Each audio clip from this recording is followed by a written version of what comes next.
Greetings once again from our WCBL radio broadcast mic. We're visiting in Murray today in the home of Quint Guier, 1607 Magnolia Drive.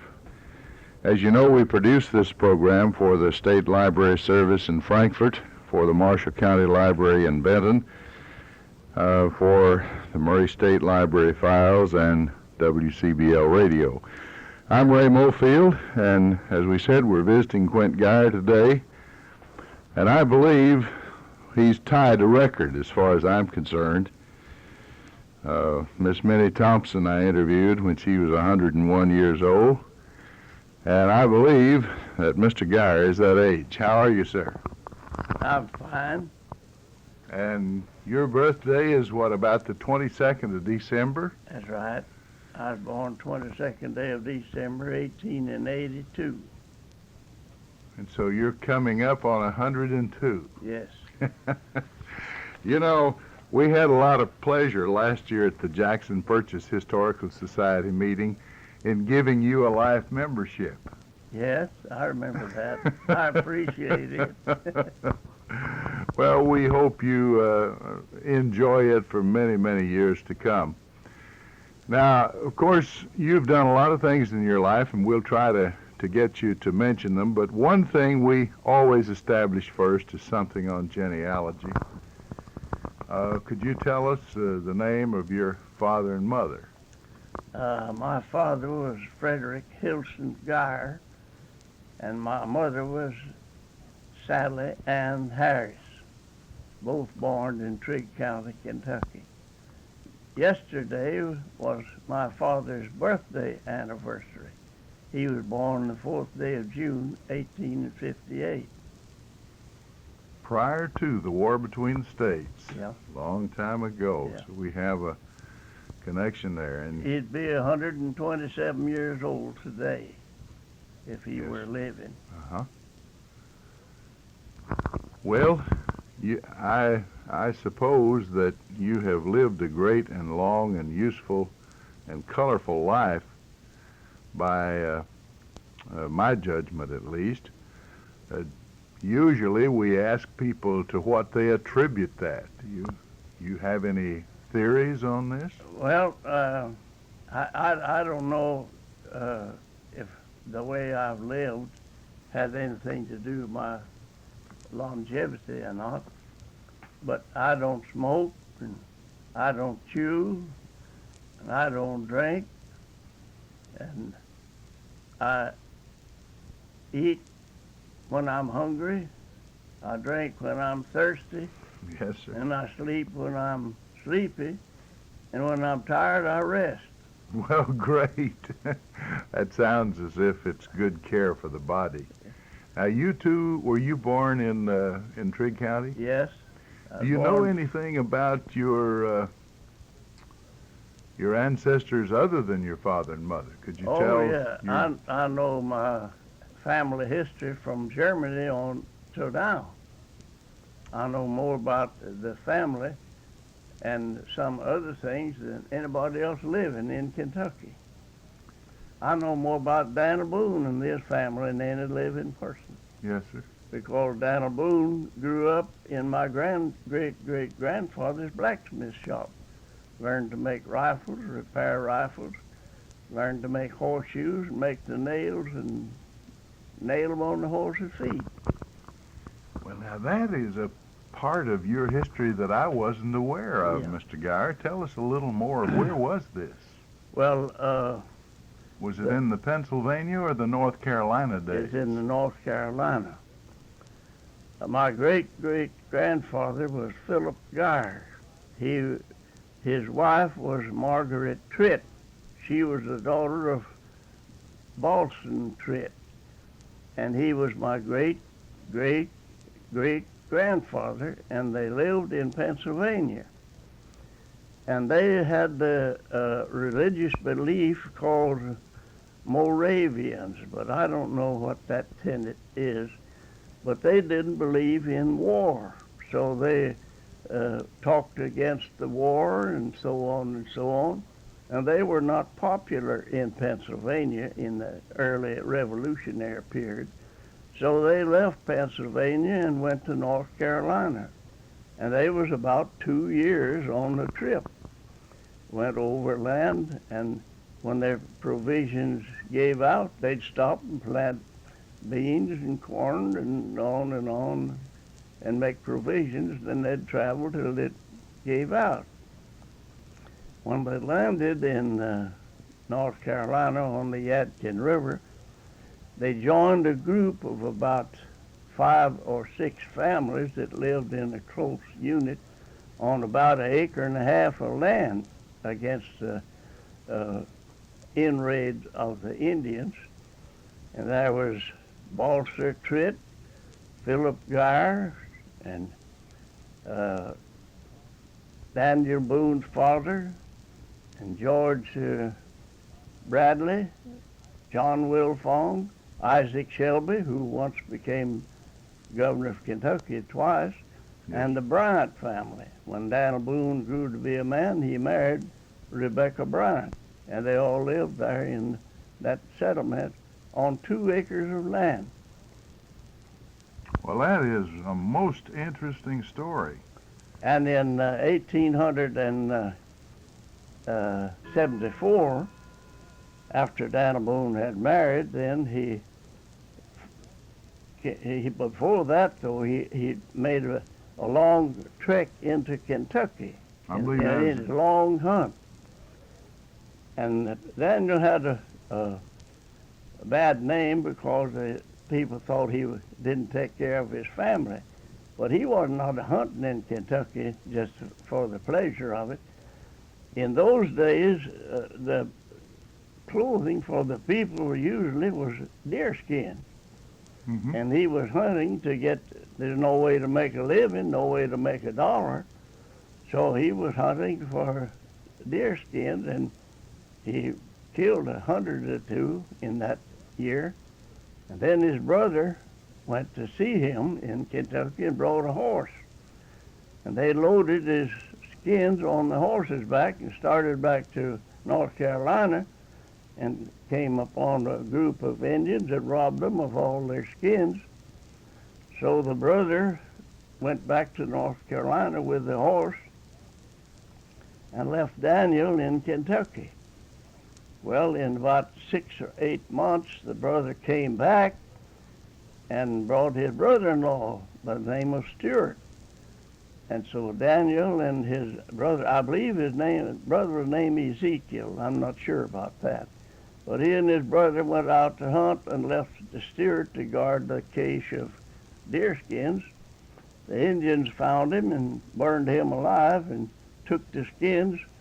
And so Daniel went back to North Carolina with no deerskins. But he was hunting to get deerskin because the bartering value of a deerskin then was $1.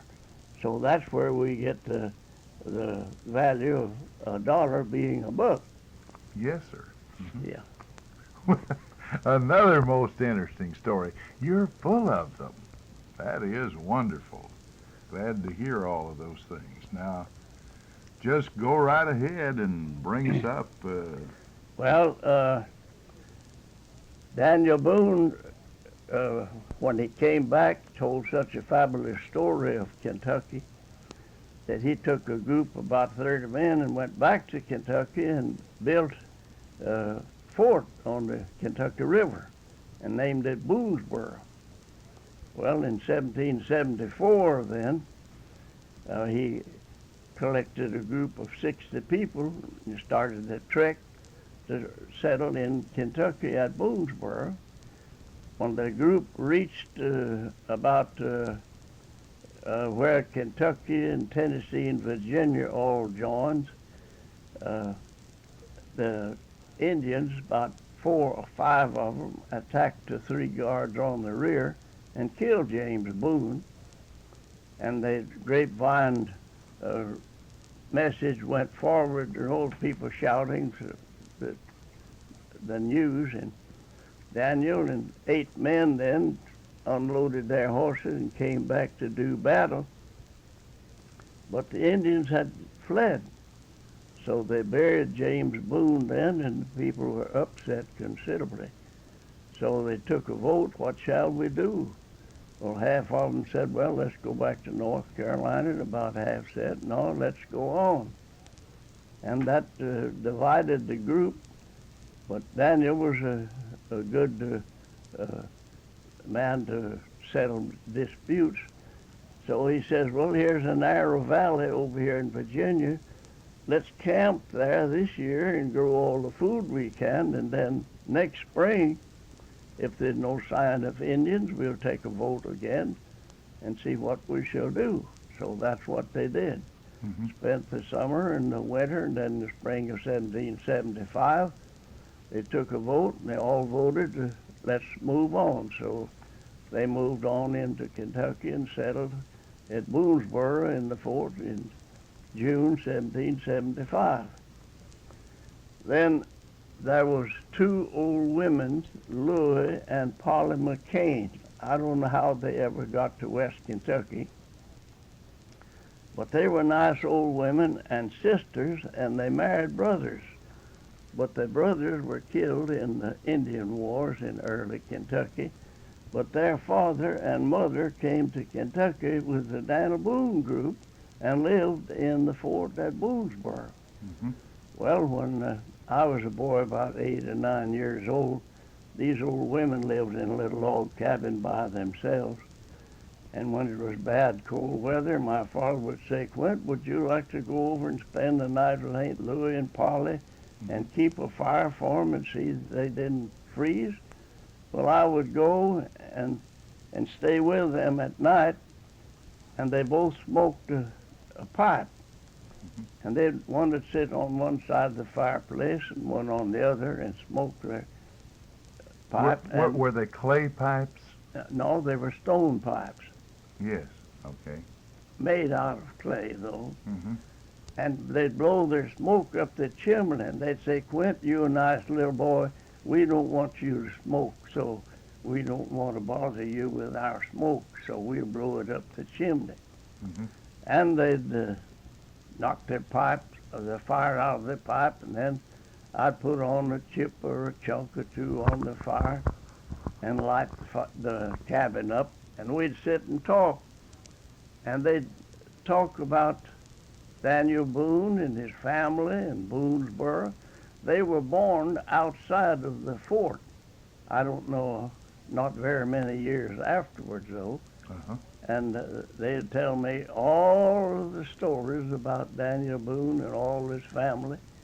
Well, that started the love of history in you right there, didn't it? Well, not not exactly, because when I was 12 years old, I started to study Kentucky history, and it was the dullest book I'd ever studied in my life, because these old women and my ancestors had done told me all of the stories that was interesting, and what was left to read out of the book was politics and things like that I wasn't interested in. You talking about that pipe? My great-great-grandmother, Polly Edwards, lived to be 104, and she smoked a stone pipe, a clay pipe. Yeah. And that's the only lady I remember seeing smoking a pipe. And in 1800, my great-great-grandfather, Philip Guier, left the Yadkin River with 65 people, and he ushered them into Kentucky over the same route that Daniel Boone had traveled when he first settled Kentucky. Mm-hmm. And they were neighbors and friends with the Boone family. All of my great-great-grandfather's 9 children were born on the Yadkin River with Squire Boone and his family and the other people who lived there. So he brought his group of 65 people to Kentucky in 1800. And his youngest daughter was named Sarah, but they called her Sally. And she lived for 5 years, last 5 years of her life, in the home with my grandfather. And I saw her, and she trotted me on her knee when I was a little baby, Mm-hmm. and told the whole story of their life in the North Carolina with the Boone family and so on, and told my mother over and over and over. And my grandfather was her nephew. Of course, his father was her brother. Yes. And my family knows all that is known about the Daniel Boone family. Yes, sir. Yeah. I can understand that. Yeah. Well, how did they, do you want to try to bring them over to Trigg County now? How did they Well, when my great-great-grandfather reached Kentucky, he reached it about somewhere in Lincoln County, probably oh, where Russellville is now, in Logan County, somewhere in that territory. But when Daniel Boone reached it, he turned eastward, and when my great-great-grandfather reached Kentucky, he turned westward, and finally part of Logan County was cut off and called Christian County. Mm-hmm.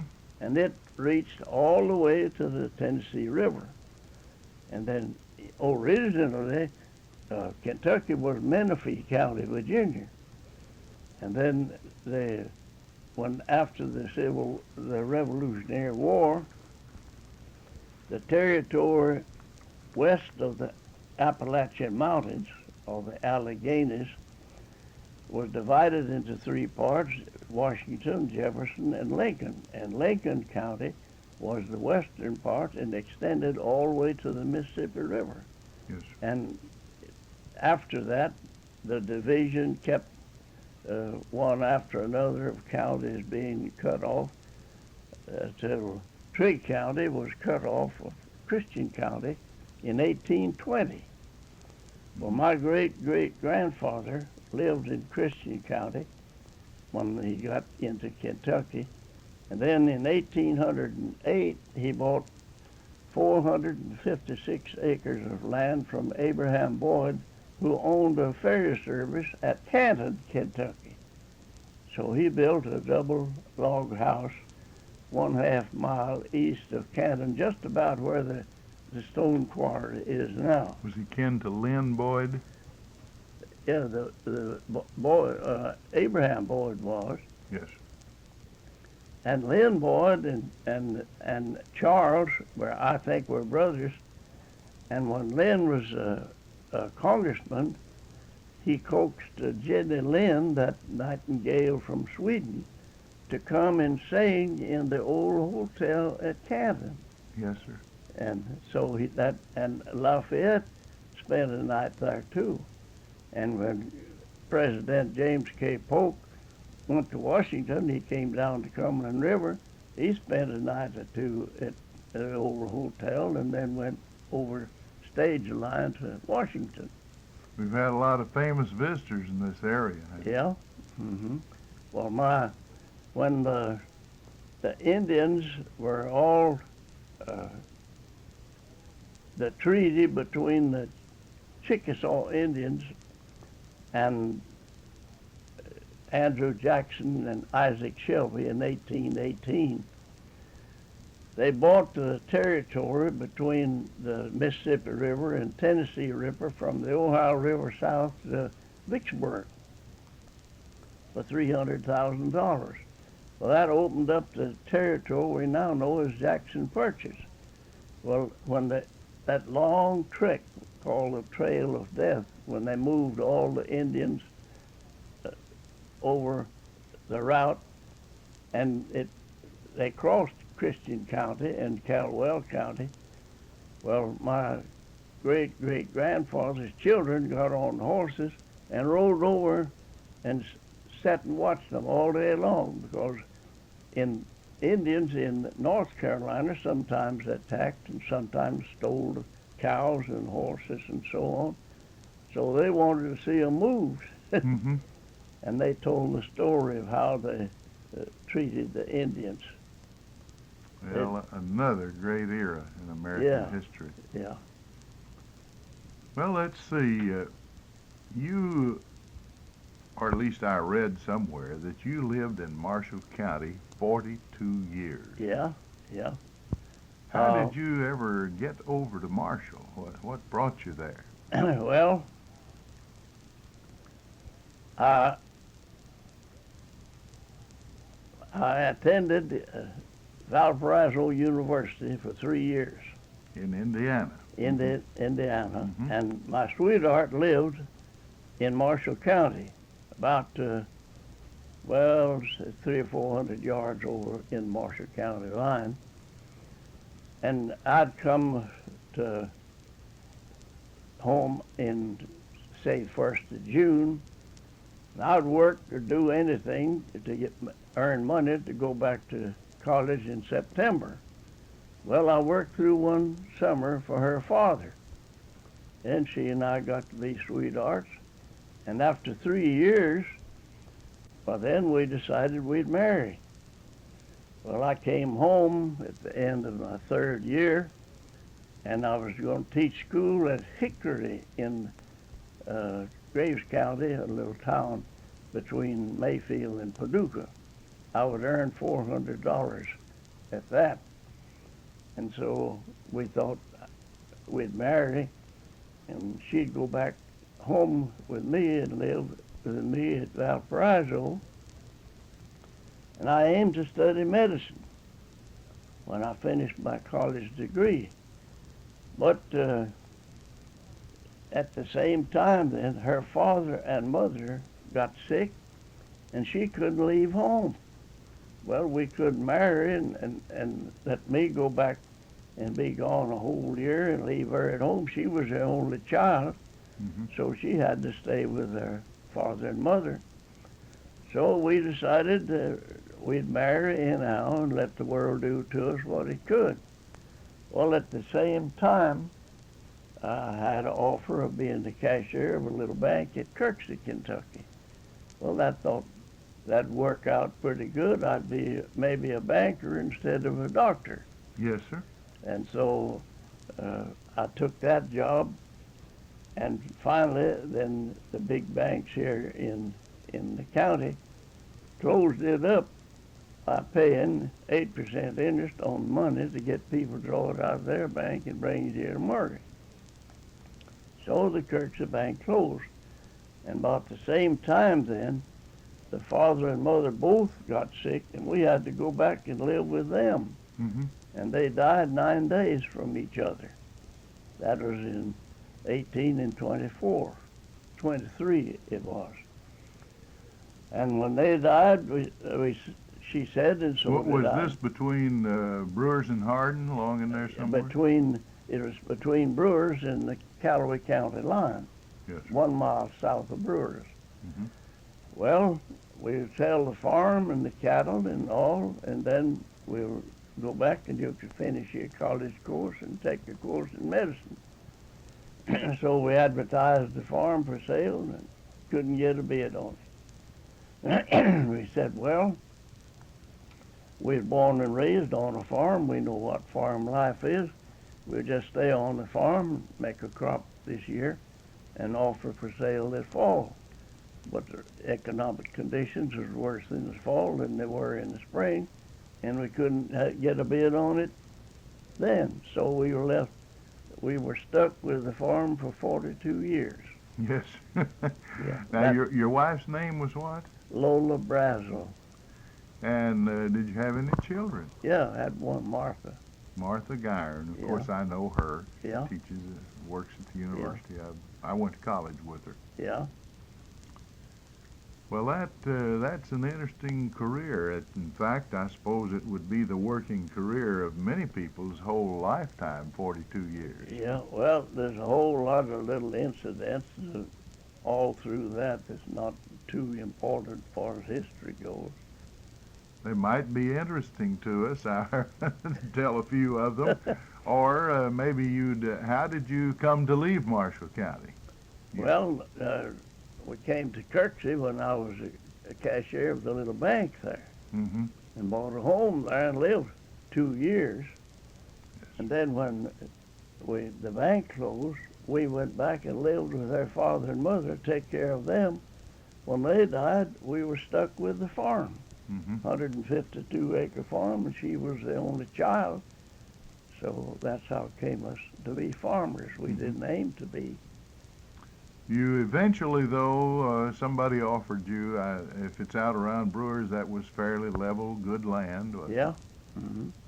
But the people that had money that could buy the farm, we couldn't sell it except for cash. We wanted money, you know. Mm-hmm. And they wouldn't turn loose.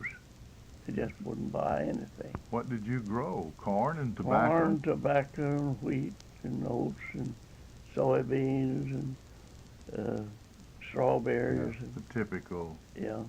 West Kentucky crops for Yeah. those days. And then eventually, after you did sell the farm, did you then come to Murray? Yeah. When Martha was born and got to be a school age, she had to walk 1.5 miles to Brewers over a dangerous creek and cross Highway 80 twice each day. Mm-hmm. Well, we were scared to death for her to do that.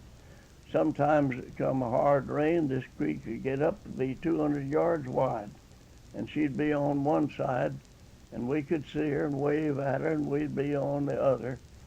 And so young man then, a high school student, drove by our house in a buggy, and she rode with him 2 years to Brewers, and then when she was 9 years old, well, he graduated, and that left her to walk to school again. So we'd told her all of her life, when you're able to go to college, we're going to send you. She knew that.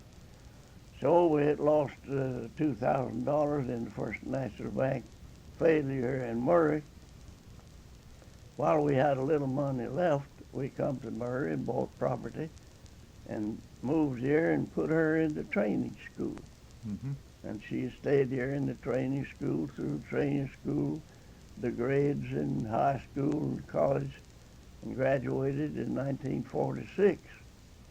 Then became part of the faculty of Murray State Teachers College then in September. Mm-hmm. And she's been in that position ever since.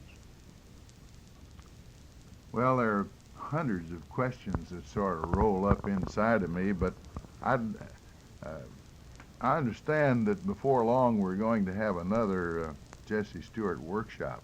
Are you enrolled for that? Yeah. That'll be next Thursday. Now, you already have the record, I'm sure, I believe I read that somewhere, as being the oldest person who ever enrolled at Murray State, and you're going to break your own record this year. And I'm the oldest person who ever attended college in the state of Kentucky also. Maybe in the United States, if we really knew. Yeah. We ought to do a little research on that. Yeah. You get a real thrill out of attending those things, and Yes, I do. When my wife died in 1971, I was left alone. We were living here then, and we moved here in 1964 after Martha graduated, and I lived here. We lived here in this house, and I'd sit and look at these four walls. I had no job or anything, and sometimes they'd get to staring back at me. So Jesse Stewart started the Creative Writing Workshop series, and I decided that I'd join. So I did join, and I've attended one ever since, except 2 years. Mhm. Yes, I've attended eight sessions. Well, Mr. Guier, it's wonderful to keep an interest in life and to keep going forward, and we certainly congratulate you on that. I have known you for a good while and certainly have been a friend of Martha's for a long time, and I remember being in on and helping start the very first of those Jesse Stewart workshops when he was here personally. And I believe you came out to my house one time and ate supper with me. Yes, I did. Yeah, I remember that. That's great. That's when Dr. Woods was president. Yes, sir. Yeah. And I can remember we sat under that maple tree, and Jesse lit up a cigar and started telling us all about W. Hollow, and it was thrilling to me. Yeah. Yeah. That's great. Well, I'm glad you keep a forward look, and in looking at you over at Big Singing last Sunday at the Benton courthouse. If I had been guessing and hadn't known you, I'd have guessed you about 70, maybe. Well, the people miss my age. About 4 years ago, I went to the state fair at Louisville. And Mrs. Mattingly, the mother of the Catholic priest here in Murray, was in the group. And we was up and down the freeway, you know, where they had concession stands and selling all kinds of games and guessing and this and that and the other. So they had some little white poodle dogs. I wanted one for Martha. So I gave $1, and the man was to guess at my age. If he missed it more than 3 years, either forward or backward, I got the little dog. So he missed me 20 years. I got the little dog, so he missed me 20 years. Well, Mrs. Mattingly, she wanted one too. And there was 2 or 3 concession stands up and down there. They all had the same material. So the next one down the line, there was the same little white poodle dog for, they'd guess at your age. And she says, Mr. Guier, says, if I give you $1, would you guess and get that little dog from me? Says, I'm 76 years old and I look it. He'll guess me, but says, they won't guess you. So I took her $1, and he missed me 21 years. Oh, that's great. And I got the little dog from Mrs. Mattingly. That is one. That's a precious story. Unless you have something to top that, we're just out of time. Do you have any one special story you'd like to tell before we leave the air? Well, about 2 weeks ago, maybe about 3 weeks ago, a reporter for the leader and a paper in Lexington called me over the telephone and talked to me at least as long as you talked. And that report has been out, and I've got a copy of the paper with that. And then another young woman from the University of Kentucky taking a course in home economics, and her thesis for her graduation was diet and manner of living and eating and on and on and on, telling why people live longer than others and what effect it have, the diet and the way they live. Did she ask you your favorite food? Yeah, she drove all the way to Kentucky, all the way down here one day, and sat and interviewed me about half an hour and went back. And I've got the history of that, too. Good. You got a lot of mementos. And Yeah. we certainly thank you for talking with us today at 1607 Magnolia in Murray. And that's been Mr. Quint Guier, 101 years young. And he looks no more than 70 at the very most. He's an interesting person. Of course, we could interview him for weeks at a time and never touch the bottom of what he knows. I'm Ray Mofield. We return you now to our studios in Benton.